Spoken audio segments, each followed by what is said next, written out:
একটি ইবাদত, যে ইবাদতের দ্বারা একটা মানুষ আল্লাহ সুবহানাহু ওয়া তাআলা খুব নিকটে যেতে পারে। আমি আজকে যখন কিতাবাদি পড়তেছিলাম, নামাজের ব্যাপারে এমন সুন্দর সুন্দর কিছু তথ্য পেয়ে গেলাম, যে তথ্য দ্বারা আমাদের আশার, আমাদের ভরসার দরজাটুকু খুলে গেছে। আলহামদুলিল্লাহ। আল্লাহ সুবহানাহু ওয়া তাআলা এই দুনিয়ার জিন্দেগিটা আমাদের অল্প কিছুদিনের জন্য দিয়েছেন। এটা আমরা সবাই জানি, একদিন এই পৃথিবী ছেড়ে আমাদের যেতে হবে। কথা বল ঠিক কি না? ঠিক। যেদিন আমরা এই পৃথিবী ছেড়ে চলে যাব, ওই দিন আমার আপনার সঙ্গে বাড়ি যাবে না, ধন সম্পদ যাবে না, ছেলে মেয়ে স্ত্রী বন্ধু বান্ধব পরিজন শক্তি সামর্থ্য কিছুই যাবে না। আমার আপনার সাথে যাবে ইবাদত। কি যাবে? এই ইবাদত ভালো হতে পারে, মন্দ হতে পারে। ভালো হোক আর মন্দ হোক, আমার আপনার সঙ্গী হবে। ভালো যদি সঙ্গে যায় আমার আপনার জন্য নিয়ামত, মন্দটা যদি সঙ্গে যায় আমার আপনার জন্য কিয়ামত। কথা বল ঠিক কি? এই জন্য দুনিয়ার যে সময়টুকু আল্লাহ সুবহানাহু ওয়া তাআলা আমাদেরকে দিয়েছেন, এই সময়টুকু আমাদের খুব গুরুত্বপূর্ণ সময়। এই সময়টা আমাদের অবহেলায় কাটানোর কোনো সুযোগ নাই। সুযোগ নাই।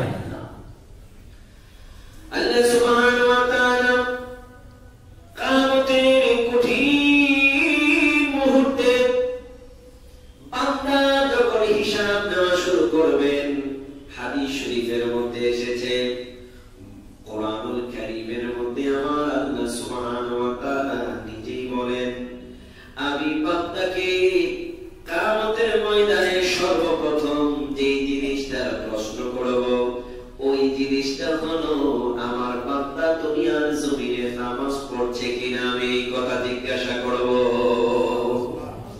আল্লাহ বলবেন, বান্দারে তুমি দুনিয়ার জমিনে নামাজি ছিলে কিনা? বান্দা ডাক দিয়ে বলবে, আল্লাহ আমি নামাজি ছিলাম, নামাজ আমি পড়েছি, এলাকার মানুষকে নামাজ পড়তে দেখেছি। আমার আল্লাহ বান্দার কথাই বিশ্বাস করবে না। আপনাদের কাছে জানতে চাই, আল্লাহ সুবহানাহু ওয়া তাআলা সব জানেন, সব দেখেন, এই বিশ্বাস আমাদের আছে না? আছে। আওয়াজটা বুঝেছে, হুজুর একটু একটু জানে, একটু একটু বুঝে। আল্লাহ সুবহানাহু ওয়া তাআলা আমাদের সব কিছু দেখে, আমাদের সব কিছুর খবর আল্লাহর কাছে আছে না? আছে। একদম আড়ালে যে কাজটা করি এইটার খবর আছে না? আছে। বন্ধুরা আমার, বাবাজিরা আমার, আল্লাহ সুবহানাহু ওয়া তাআলা হাশরের ময়দানে বলবে, বান্দারে তুমি নামাজ পড়ছো কিনা? দুনিয়ার জমিনে আমরা নামাজ পড়ছি কি পড়ি নাই আল্লাহ জানে কি জানে না? জানে। জানার পরেও আল্লাহ প্রশ্ন করবেন। এই প্রশ্নের ব্যাপারে আল্লাহ সুবহানাহু ওয়া তাআলা সূরাতুল আল কলম, সূরা কলমের 42 এবং 43 নম্বর আয়াতের মধ্যে আমাদেরকে জানায় দিলেন, আল্লাহ প্রশ্ন করবে, বান্দা তুমি নামাজ পড়ছো কিনা? বান্দা বলবে, আল্লাহ আমি পাক্কা নামাজি ছিলাম। আমার আল্লাহ ডাক দিয়ে বলবে, যদি নামাজ তুমি পড়ে থাকো, আমার তোমার কথাই বিশ্বাস হচ্ছে না। আজকে হাশরের ময়দানে একটা মাত্র সিজদা তুমি দাও, যদি একটা সিজদা দিতে পারো, আমি আল্লাহ বুঝবো তোমার 50, 60, 70, 100 বছর জিন্দেগি তুমি নামাজি ছিলে। সিজদা কয়টা? একটা। জোরে কর, কয়টা? একটা। একটা মাত্র সিজদা। এই আয়াতটি আমার দেশের কিছু ফকির বন্ধুরা ফতোয়া দেয়, বা আল্লাহর কাছে বেশি সিজদার দরকার নাই, একটা সিজদা হলেই যথেষ্ট। ও সিজদার মতো একটা সিজদা দিলেই যথেষ্ট। সিজদার মতো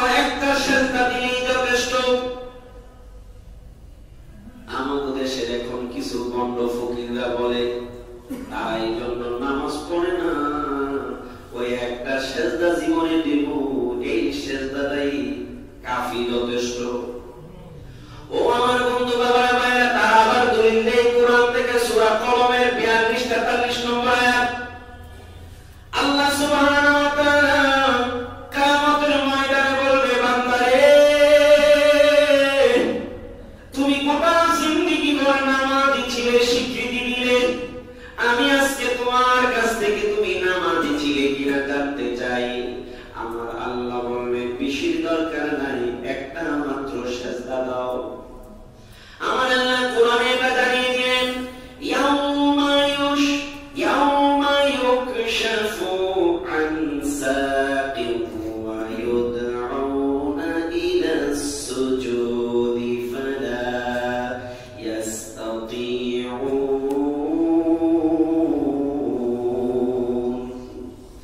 খাশিআতান আবসারুহুম তারহাকুহুম যিল্লাতান ওয়া কানূ ইউদউনা ইলাস সুজুদি ওয়া হুম সালিমুন। আল্লাহ বলবেন, ওই দিন, কিয়ামতের দিন, এই পরকালে আল্লাহ সুবহানাহু ওয়া তাআলা এই সংকটময় সময়ে বলবেন, যেদিন আমার আপনার শান উন্মুক্ত করা হবে, সবকিছু উন্মুক্ত। আমার গোপন যা ছিল তা প্রকাশ, যা প্রকাশ ছিল তাও প্রকাশ। ওই দিন আল্লাহ সুবহানাহু ওয়া তাআলা বলবেন, বান্দা, ও বান্দা, তুমি নামাজ পড়ছো কিনা? বান্দা বলবে, আল্লাহ আমি পড়ছি। তখন আল্লাহ বলবেন, ঠিক আছে, যদি পড়ে থাকো একটা সেজদা দাও। আল্লাহ বলবেন, আহ্বান করবেন, একটা সেজদা দাও। তখন ওই লোকটা সেজদা করতে পারবে না, তার চেষ্টা থাকবে বাঁকা হয়ে একটা সেজদা দেওয়ার জন্য। পিঠটা মনে হয় যেন তামা হয়ে গেছে, তামার শীত হয়ে গেছে, এত চেষ্টা করতেছে বাঁকা হওয়ার জন্য, পারবে না। তখন লজ্জায় তার চোখ নিম্নগামী হয়ে যাবে। আল্লাহু আকবার। লজ্জায় তার চোখ নিম্নগামী হয়ে যাবে। আল্লাহ এই কথা তুলে ধরলেন। আল্লাহ বলেন, খাশিআতান আবসারুহুম, তার চোখগুলো ভয়ে লজ্জায় নিম্নগামী হবে। অপমান তাকে আচ্ছাদিত করবে, সে একেবারে অপমানিত হয়ে যাবে। তখন আল্লাহ সুবহানাহু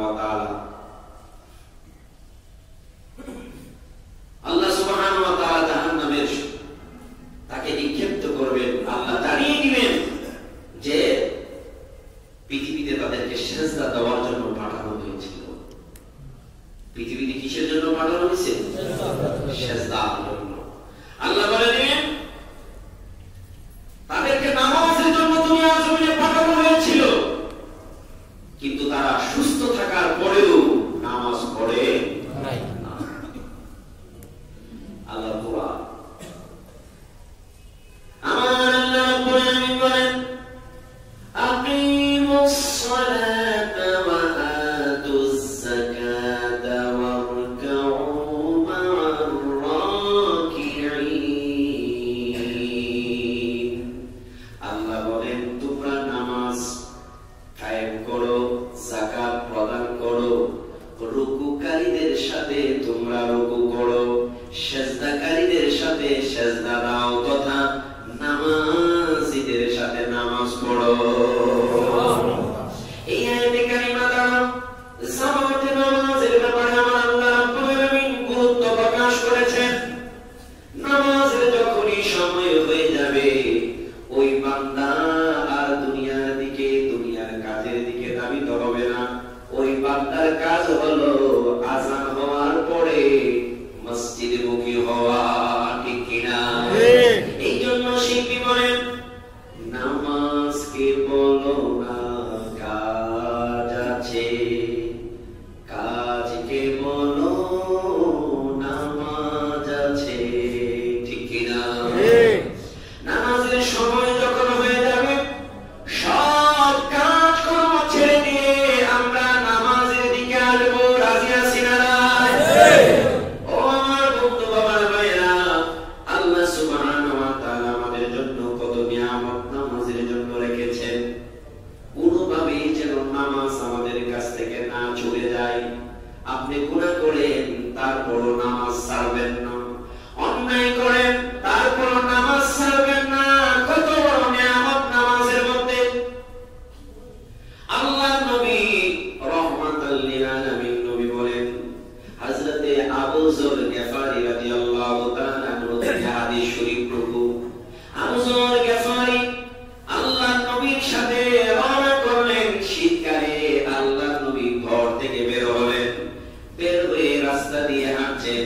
প্রতিমধ্যে আমার নবী আপনার নবী একটা গাছের ঢাল ভাঙলেন। ঢাল ভাঙার সাথে সাথে গাছের মধ্যে ঝাঁকি খেল। শীতের মৌসুম, গাছের পাতা গুলো চড়ে জমিনের মধ্যে পড়ে গেল। আল্লাহর নবী ডাক দিলেন আবু যর। আবু যর গিফারি একটা দূর দিয়ে নবীজির সামনে উপস্থিত হয়ে বলেন, ইয়া রাসূলুল্লাহ, আমি উপস্থিত।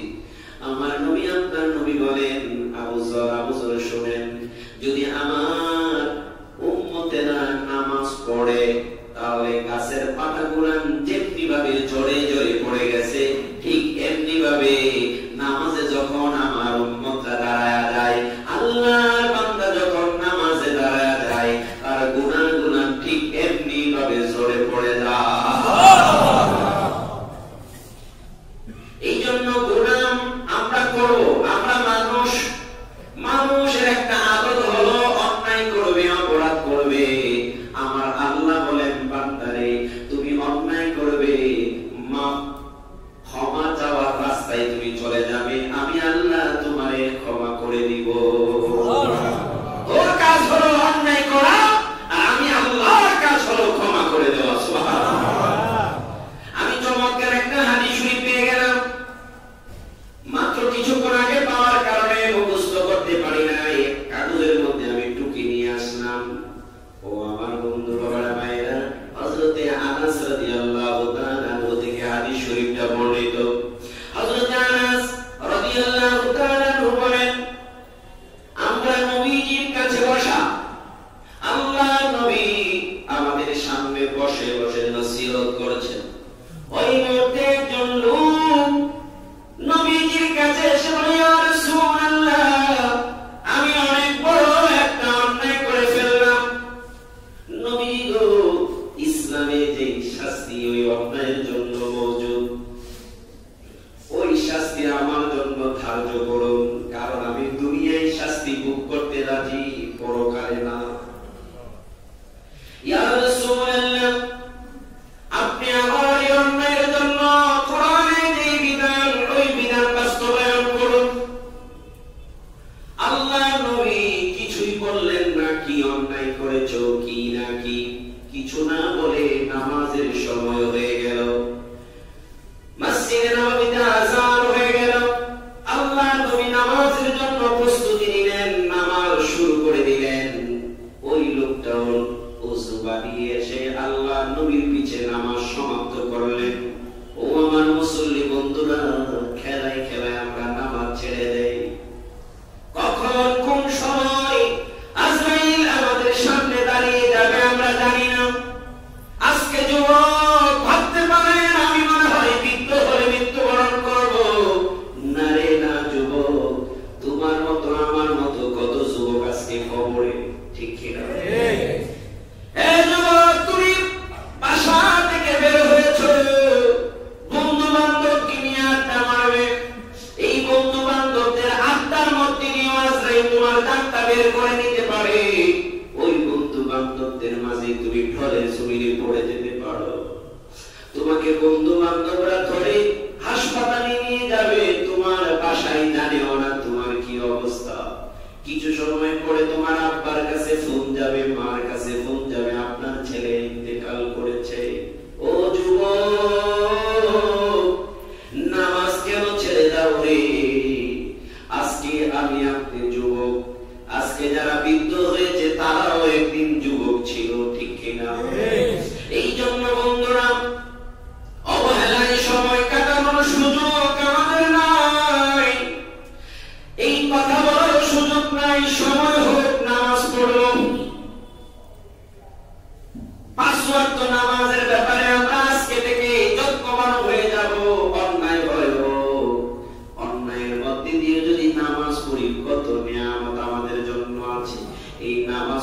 পড়তে দেখা গেছে সব অন্যায় থেকে আমি মুক্ত হয়ে গেছি। আগে অন্যায় করতাম, নামাজও পড়তাম, অন্যায় করতাম, নামাজও পড়তাম। একদিন দেখা গেছে নামাজ পড়ি, অন্যায় আমি ছেড়ে দিছি। আল্লাহ কোরআনে বলেন, ইন্নাস সালাতা তানহা আনিল ফাহশাই ওয়াল মুনকার। নবী আল্লাহ বলেন, আমার নবী আপনার নবী আমাদের জানায়া দিলেন, নিশ্চয় নিশ্চয় নামাজ সকল প্রকার অন্যায় অপরাধ থেকে মানুষকে মুক্ত করে রাখে। যে হুজুর চাকরি করি, যে চাকরি ঘুষের চাকরি, চাকরি বাকরি একদম আস্তে ধীরে ছেড়ে দিয়ে এরপরে ছোটখাটো একটা ব্যবসা ধরবো, এরপরে ইনশাআল্লাহ নামাজ আর ছাড়বো না। এখন চাকরি ছাড়তে ছাড়তে আর নামাজ ধরতে ধরতে আপনি যে কখন ছাড়া হয়ে যান সেই সুযোগটাই তো নাই। এই জন্য আপনি অন্যায় করছেন, নামাজও ছাড়বেন না।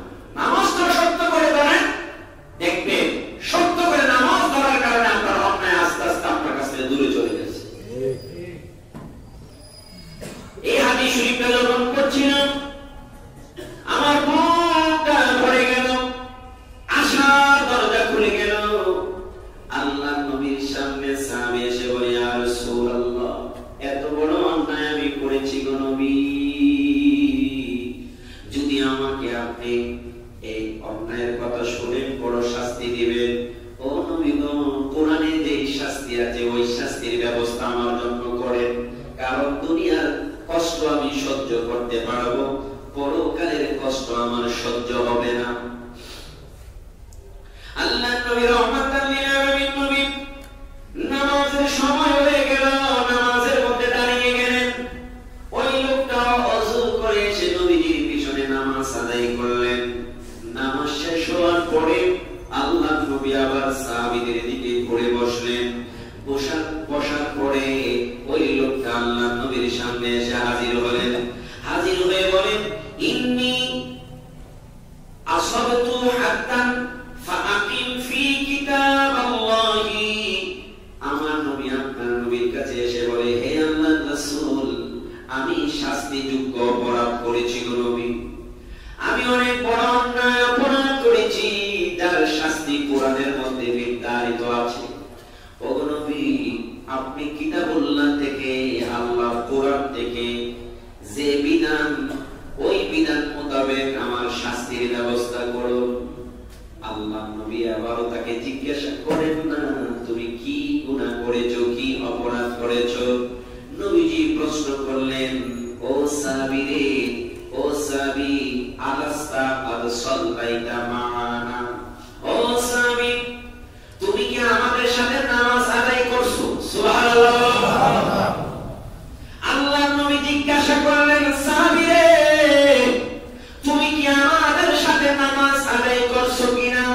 সাহাবী বলে, ক্বালা নাম, হে আল্লাহর নবী, আমি আপনার পিছনে নামাজ আদায় করলাম।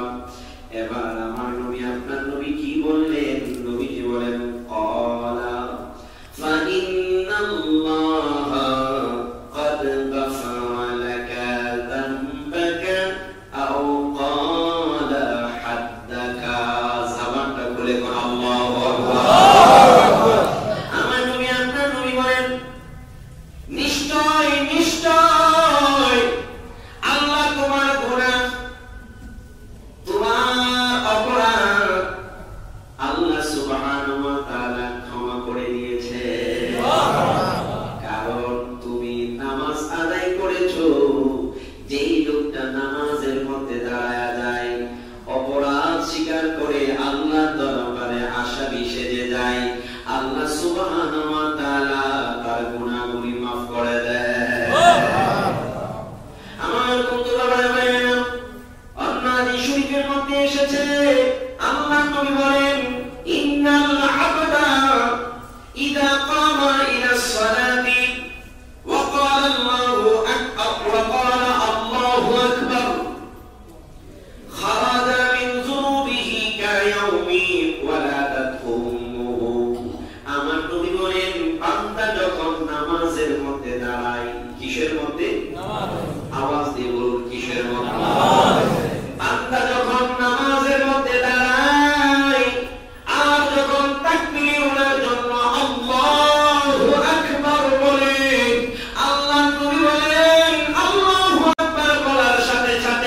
খারাজা মিন যামবিহি, তার শরীরের মধ্যে তার আমল মধ্যে যত গুনাহ ছিল আমার আল্লাহ রাব্বুল আলামিন সব গুনাহ মুছে দেয়। ওই লোকটা কেমন হয়ে যায়? কায়াউমি ওয়ালাদাতহু উম্মুহু, মা যেমন একটা সন্তানকে জন্ম দিলে সন্তানটা নিষ্পাপ থাকে, ওই লোকটা যখন নামাজের মধ্যে দাঁড়িয়ে আল্লাহু আকবার বলে দুনিয়ার সব কিছু ছেড়ে দিয়ে আল্লাহর দরবারে দাঁড়ায় যায়, আমার আল্লাহ ঠিক তাকে এমন নিষ্পাপ বানায়া দেয়। ও আমার বন্ধু বাবারা ভাইরা, কত বড় নিয়ামত নামাজ আল্লাহ আমাদের জন্য দিলেন। এই নিয়ামত থেকে দূরে থাকার সুযোগ নাই।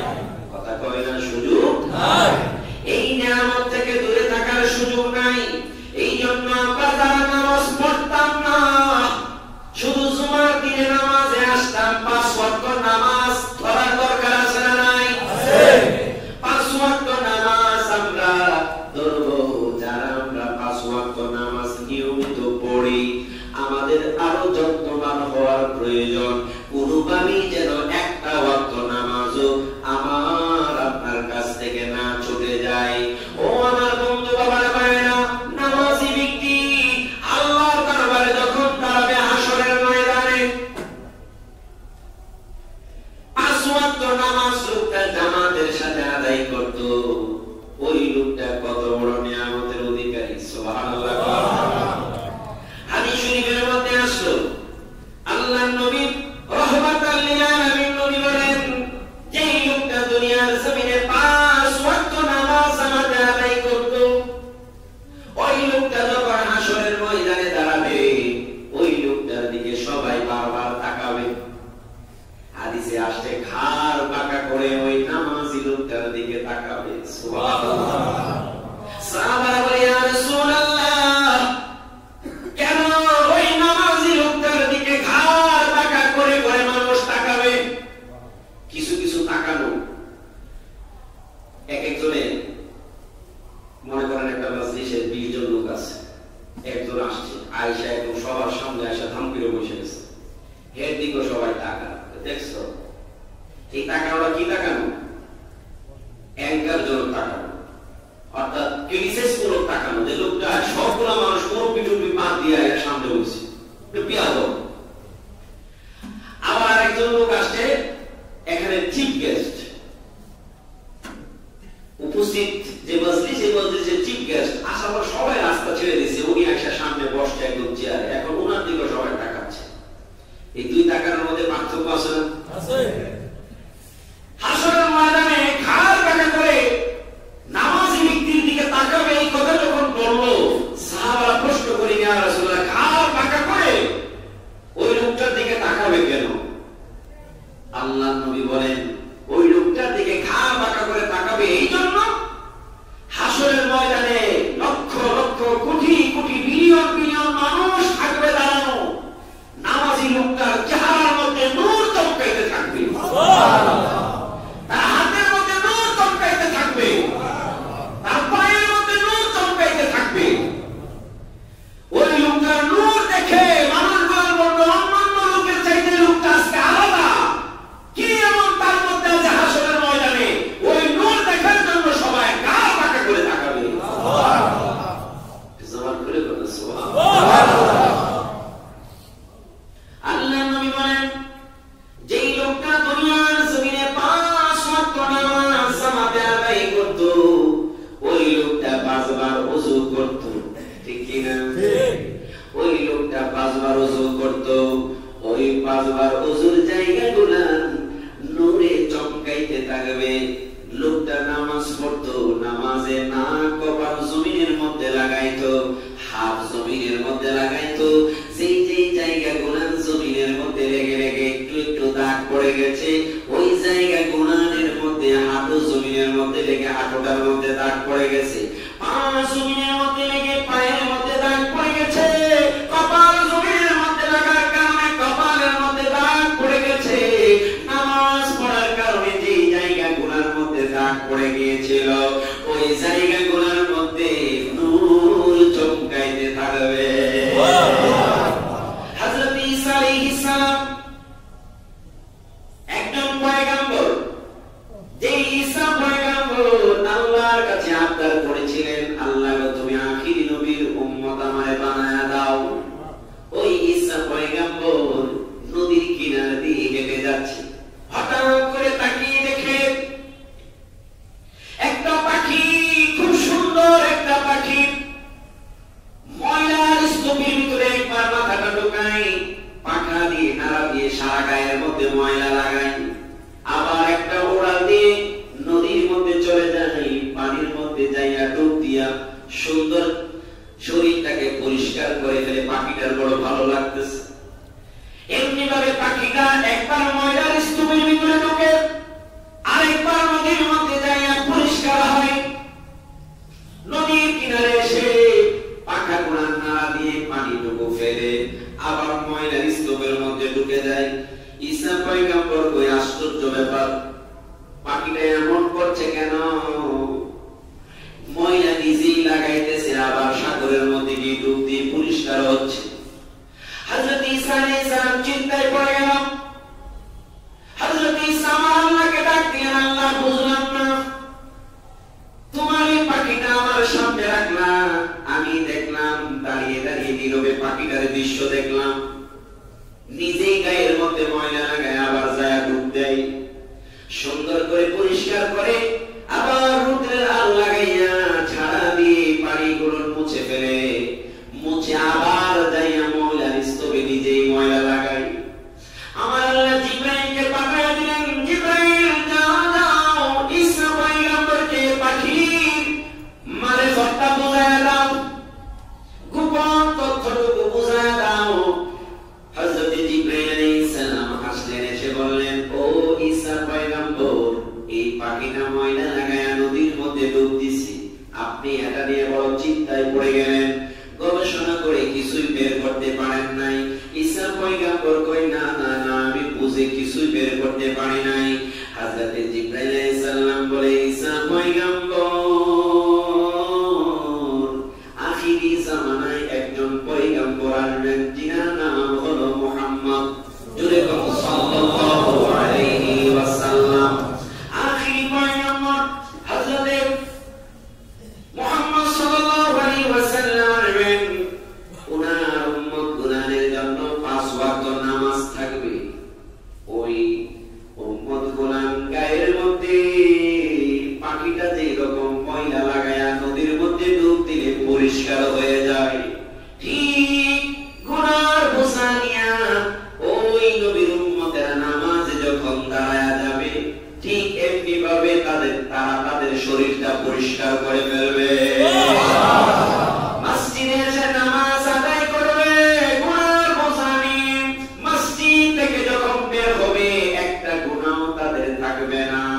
তারা কায়াউমি ওয়ালাদাতহু উম্মুহু, মা যখন সন্তানটাকে জন্ম দেয়, যেই রকম সন্তানটা নিষ্পাপ থাকে, ওই সন্তানটার মতো আখিরি নবীর উম্মতেরা নামাজ থেকে যখন বের হয়ে যাবে নিষ্পাপ হয়ে যাবে।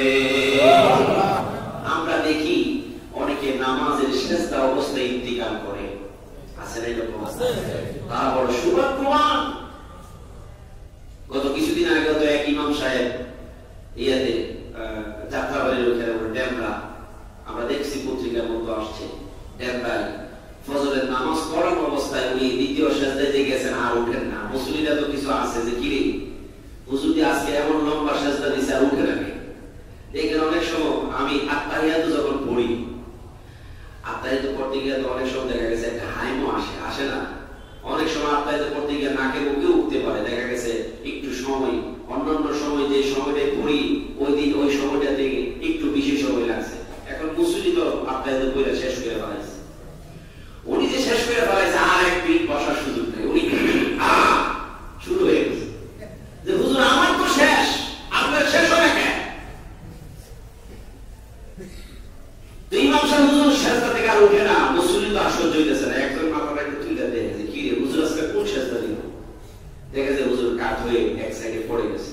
তখন তো উনি লাভ দিয়ে উঠে, হুজুর তো নাই, তাড়াতাড়ি ওনাকে ধরে সেজদা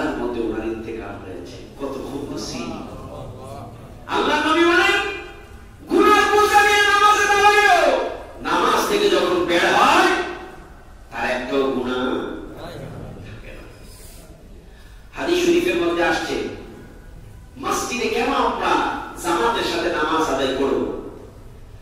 মসজিদ হচ্ছে এমন একটা জায়গা পৃথিবীর মধ্যে সবচাইতে নিয়ামতপূর্ণ শ্রেষ্ঠতম জায়গা। সুবহানাল্লাহ। পৃথিবীর মধ্যে শ্রেষ্ঠতম জায়গা। আল্লাহ নবী সাল্লাল্লাহু আলাইহি ওয়াসাল্লাম বলেন নিয়ামতপূর্ণ শ্রেষ্ঠতম জায়গাটুকু হচ্ছে মসজিদ। এই মসজিদে যখন একটা লোক আল্লাহুম্মা ফতাহলি আবওয়াবা বিরহমাতিকা বলে ডান পা দিয়ে প্রবেশ করে, সাথে সাথে ওই লোকটা আল্লাহর রহমতের চাদরের ভিতরে ঢুকে যায়। আল্লাহর রহমতের চাদরের ভিতরে কি অন্যায় থাকতে পারে? না। আল্লাহর রহমতের কাছে কি কোনো গুনাহ থাকতে পারে? না। আল্লাহ নবী বলেন ওই সময় ফেরেশতা মসজিদের বাইরে দাঁড়ায় থাকে। যখন লোকটা ডান পা দিয়ে মসজিদের ভিতরে প্রবেশ করে তার সব গুনাহ ফেরেশতা মসজিদের বাইরে দাঁড়ায় থাকে।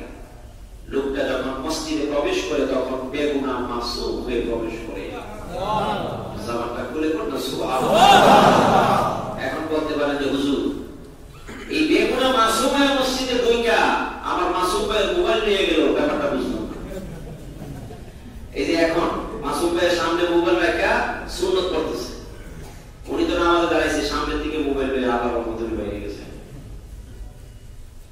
যে হুজুর মসজিদে ঢুকলো বেগুনাহ মাসুম হয়া, লোকটা মোবাইল নিয়ে গেল, জুতা নিয়ে গেল, ল্যাপটপ নিয়ে গেল, বুঝলাম না কিছু।